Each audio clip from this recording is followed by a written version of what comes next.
ህዝበ ሙስሊሙ 1447ኛውን የኢድ አል-አድሃ ወይም ደግሞ አረፋ በዓል ሲያከብር የተቸገሩ ወገኖችን በመርዳትና ያለውን በማካፈል ሊሆን እንደሚገባ የኢትዮጵያ እስልምና ጉዳዮች ጠቅላይ ምክር ቤት ገልጿል። ጠቅላይ ምክር ቤቱ ለኢድ አል-አድሃ በዓል ያስተላለፈውን የእንኳን አደረሳችሁ መልእክት ሪፖርተራችን ብሩክ አስቀናው ወደ እናንተ ያደርሳል።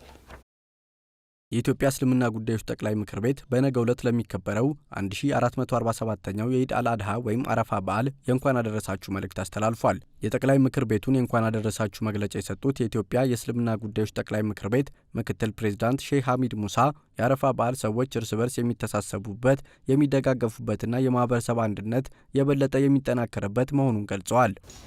የአረፋ በዓል ከስግደትና ከእርድ መንፈሳዊ ስነ ስርዓት ባለፈ ሰዎች እርስ በርስ የሚተሳሰቡበት፣ ሀብታሙ ድሃውን የሚደግፍበትና የማህበረሰብ አንድነትን ይበልጥ የምናጠናክርበት የደግነት መገለጫ ዕለት ነው።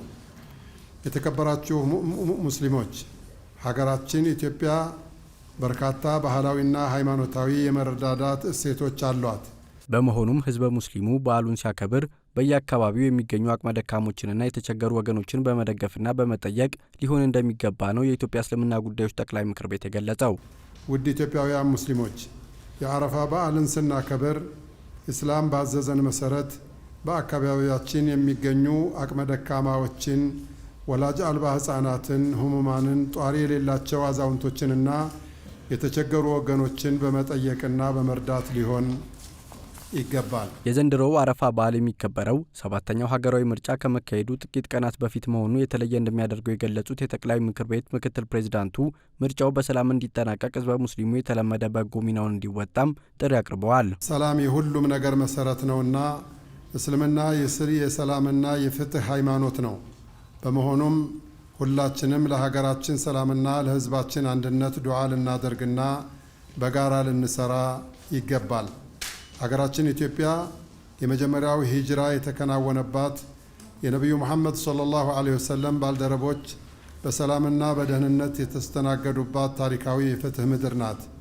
እኛ ሙስሊሞች ይህን ታሪካዊ አደራ በመጠበቅ ሃይማኖታዊ ግዴታችንን ልንወጣ ይገባል።